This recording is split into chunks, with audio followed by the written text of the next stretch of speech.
Okay, welcome to Way to Go Wednesday, a monthly series where I interview children's authors about their newly released books. And I am writer Andrea Page, and I'm here today excited to interview Kevin Kurtz. And your new book title is? It's called Into the Crater of Doom. Congratulations, Kevin, on your new release, and I'm very excited to see you today.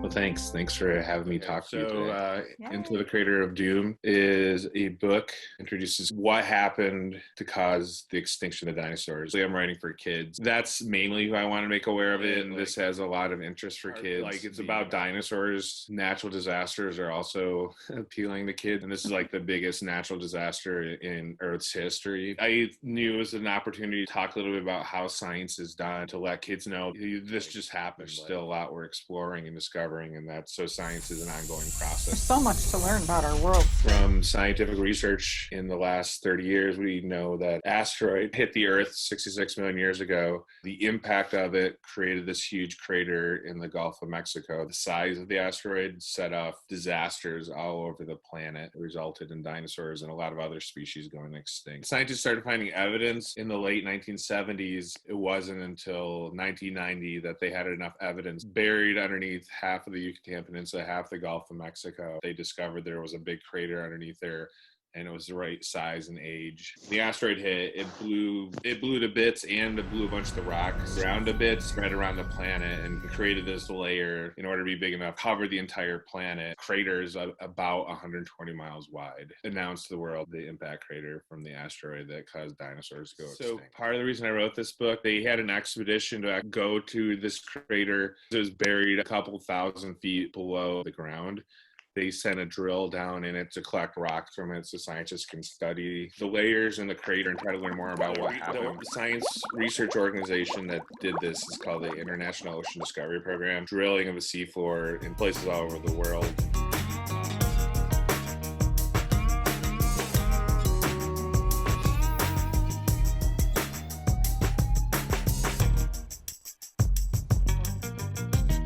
Yeah, that's it. Like, we still don't understand a lot. So the ocean covers 71% of the planet. And because it's so big and it's so deep, we've only explored like 5 to 10% of it so far. Oh my God. We actually know more about the surface of the moon than we know about what's going on underneath the ocean. And it's just because until the last 3 or 4 decades, we didn't have the technology to go deep down into the ocean. And now we do, but it's not cheap. They get funding to do deep sea exploration expeditions. So we're slowly finding out more and more about what's going on down there. But for researching Into the Crater of Doom, it was a lot different from most of my other books. With this book, because they just did this research expedition, as I'm writing it, they kept putting out new things. I'd have to go back and change some of the things I had in it. For example, the size of this asteroid, nobody was there with their smartphone taking pictures. So they had to go on whatever evidence they could find, like the size of the crater. When I started writing the book, the evidence seemed to say this asteroid is probably 6 miles wide. 6 months later, in the process of getting the book ready, they decided it was actually probably over 7.5 miles wide. I had to change that, and I would make some changes here and there. I'm not the only ones trying to understand what happened there. So other scientists were putting things out there. Some scientists put out a paper saying they think one of the reasons the asteroid caused so much trouble around the world is because where it hit in the Yucatan Peninsula, oil and natural gas and coal,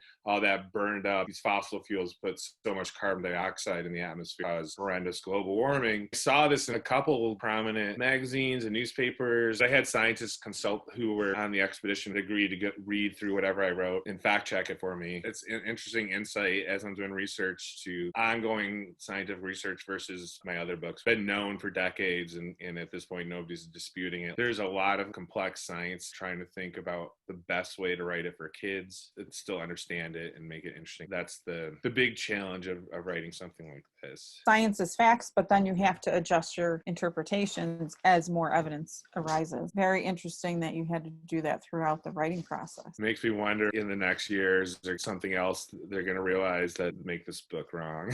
Hopefully not. Well, then you have to do another revised edition, that's all. I wrote this for the International Ocean Discovery Program as part of their outreach and education. Right now, it's only available as an ebook. The good news about that is we need to change something. It's not that difficult. So I've been a published author since 2007. That's when my first book, A Day in the Salt Marsh, was published. That's Into the Crater of Doom is going to be my 14th published book. So far, all my books are about science and nature. They're all nonfiction books. Trying to get published in my mid-20s. I'd been writing for a long time. I didn't start seriously sending things out till I was probably like 25 or 26, but it was 33 before I got something published. When I first started sending things out to get published, I was delivering pizzas to make a living. Usually I had to work in the evening, so during the day is when I would do my writing. And after 2 years of lots and lots of rejections, and one of the things I started doing was doing education at like an aquarium. Part of my job was talking to the field trip groups about the animals, habitats that we had in our exhibits, and I really liked doing that. And that's when I started thinking maybe I should write a kids book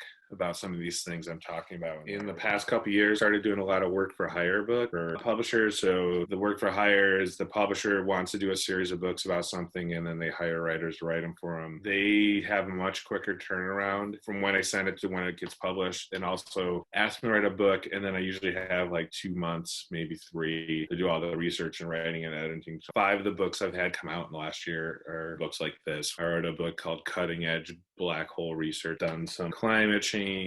My first one was called What Makes Sports Gear Safer. Yeah, they're all science related, and I've realized I've done more than one book for them about technology. So I did one called Space Tourism. I'm somehow becoming their technology guy.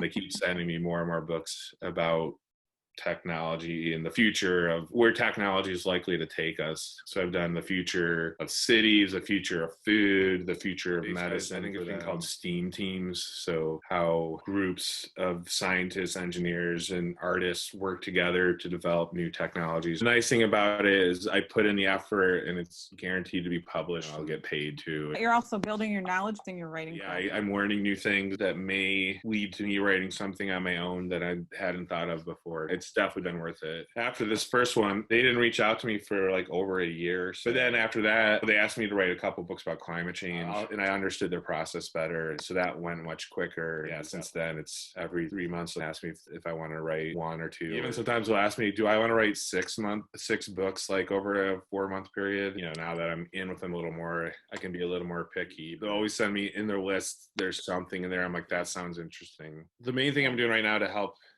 pay the bills is I work for a training company that develops training materials for a lot of big corporate clients. Corporation wants to train some group of their employees on how to use a new app or something. And so they contract this company to do it, and then I'm one of the writers who learns the material really quickly, and then we write in a more informal way. That helps pay the bills. So I do that 15 or 20 hours a week. And then the other time I'm working on writing, though I also do a lot of school visits, and preparing for those can take up a lot of time. Kevin, I really enjoyed our fascinating talk about your new book, Into the Crater of Doom. Way to go. Congratulations on your new release. Have a good day. Bye. You too. Bye.